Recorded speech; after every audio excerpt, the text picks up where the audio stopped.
కూటమి ప్రభుత్వం గెలిచిన తర్వాత వాళ్ళు ఇచ్చిన హామీలు ఏవైతే ఉన్నాయో, గెలవక ముందు వాళ్ళు ఇచ్చిన హామీలు ఉద్యోగ విషయంలో, ఎందుకంటే ఆంధ్రప్రదేశ్ అనేసరికి ఎక్కువ శాతం ఉద్యోగాలకి అక్కడ వెసులుబాటు లేని ప్రాంతం అది. ఎందుకంటే ఫార్మాసిటీ కావచ్చు, ఫార్మింగ్ కావచ్చు, పోర్ట్ ఏరియాస్ కావచ్చు, ఇవే ఎక్కువ శాతం అక్కడ ఉద్యోగ అవకాశాలు కల్పించే మెయిన్. ఐటీ రంగం అనేది అక్కడ లేని పరిస్థితులు. సో ఏదైనా ఐటీ అంటే ఆటోమేటిక్గా పక్క రాష్ట్రాలకి వెళ్లాల్సిన పరిస్థితి.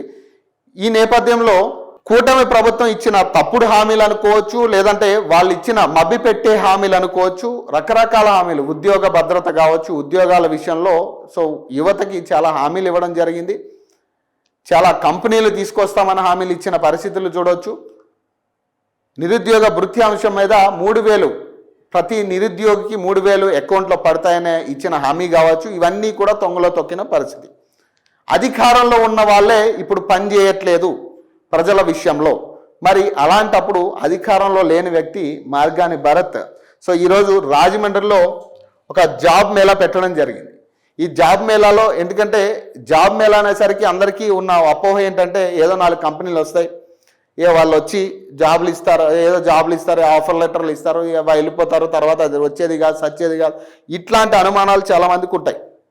కానీ చాలా పకడ్బందీగా అన్ని రంగాల వారికి డిగ్రీ కావచ్చు, బీటెక్ కావచ్చు, ఇతర పాలిటెక్నిక్ విషయాల్లో కావచ్చు, ఏం చదివినా కూడా డాక్టర్ ఎంబీబీఎస్ చదివిన వాళ్ళకు కూడా అవకాశం కల్పించే విధంగా ఆయన ఈ జాబ్ మేళాని డిజైన్ చేసిన పరిస్థితి.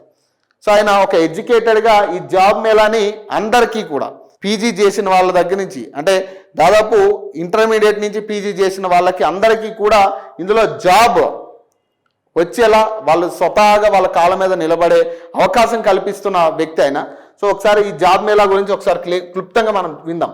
మార్గాని భరత్ ఆధ్వర్యంలో మెగా జాబ్ మేళాట, 70కి పైగా కంపెనీలట, 3,000కి పైగా ఉద్యోగాలట. అంటే ఇప్పుడున్న అధికారంలో ఉన్న పార్టీలే కనీసం ఉద్యోగాల పరిస్థితి ఏంటి, యువత పరిస్థితి ఏంటి, మనం ఇచ్చిన హామీల పరిస్థితి ఏంటి, అసలు యువత ఎంతవరకు ఇప్పుడు ఉద్యోగాల్లో ఉన్నారు, వాళ్ళ సంపాదన ఏంటి, ప్రతి సంవత్సరం కూడా వేలాది మంది, లక్షల్లో స్టూడెంట్స్ గ్రాడ్యుయేట్స్ అయి బయటకు వస్తూ ఉన్నారు. వాళ్ళ పరిస్థితి ఆలోచించాల్సింది ప్రభుత్వమే. కేవలం ప్రభుత్వ రంగ సంస్థల్లోనే ఉద్యోగాలు కల్పించడంతో పాటు ప్రైవేట్ రంగంలో కూడా ఖచ్చితంగా యువతకి ఉపాధి కల్పించడం అనేది ప్రభుత్వ బాధ్యత అది.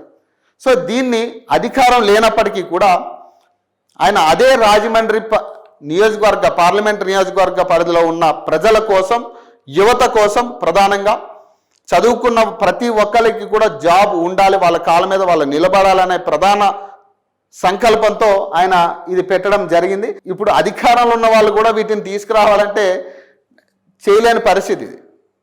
సో అధికారంలో ఉంటే తప్ప ఇవి కాని పరిస్థితులు. కానీ అధికారంలో లేకపోయినా కేవలం ప్రజల కోసం ఆయన ఇన్ని కంపెనీస్లో అవకాశాలు కల్పించే ప్రయత్నం చేస్తూ ఉన్నారు.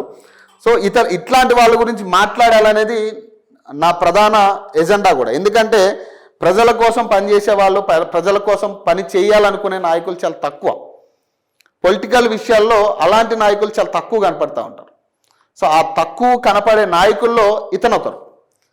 అదే వైసీపీలో చాలామంది నాయకుల గురించి కూడా మనం మాట్లాడచ్చు. కానీ ఇతన్ని ఎగ్జాంపుల్గా తీసుకునే నాయకులు చాలామంది ఇట్లాంటి వాళ్ళని ఎగ్జాంపుల్గా కూడా తీసుకోవాలని నా భావన. ఎందుకంటే ప్రజల కోసం, అంటే గెలిచినా ఓడినా ఈ ఓటమి గెలుపు అనేది కేవలం అదేదో ఒక తాత్కాలికం అంటారు దాన్ని. ఈ గెలుపు ఓటములు అనేది తాత్కాలికం. మనకు ప్రజలు కావాలి, ప్రజల అండ మనకు ఉండాలి, మన అండ ప్రజలకు ఉండాలనే గొప్ప మనసుతో ఆయన దీన్ని క్రియేట్ చేయడం జరిగింది. సో ఇప్పుడు ఈ జాబ్ మేళా గురించి మనం మాట్లాడాలంటే ప్రధానంగా అధికార పార్టీలో ఇప్పుడున్న అధికార పార్టీ కూటమి ప్రభుత్వం మొత్తానికి ఆ జాబులు ఏదైతే ఇస్తానన్న హామీ ఉందో అది తుంగలో తొక్కి ఈ రోజుగా పక్కన పెట్టేసిన పరిస్థితి. యువత గురించి అయితే ఖచ్చితంగా ఇక్కడ పవన్ కళ్యాణ్ కావచ్చు, లేదా మిగతా వాళ్ళు కావచ్చు, చాలామంది యువత ఓటేస్తేనే గెలిచిన వాళ్ళలో ప్రధానంగా పవన్ కళ్యాణ్ గురించి మనం మాట్లాడుకోవాలి. సో అట్లాంటి వ్యక్తి కూడా ఈరోజు ఆ యువత గురించి ఆలోచించే పరిస్థితి లేదు. మరి ఈ సమయంలో కొంచెం అధికారం లేకపోయినప్పటికీ కూడా చాలా వరకు ప్రజల కోసం చేసే నాయకుల్లో చాలామంది తక్కువ ఉంటారు. అందులో ప్రధానంగా మార్గాని భరత్ ఒక్కలుగా మనం చూడాలి. సో ఇది పరిస్థితి. సో ప్రధానంగా ఇట్లాంటి వ్యక్తుల గురించి మాట్లాడాలని ముఖ్య ఉద్దేశంతోనే నేను ఈరోజు ఈ వీడియో చేయడం జరుగుతూ ఉంది. సో మరిన్ని అప్డేట్స్ కోసం చూస్తూనే ఉండండి ఓకే టీవీ.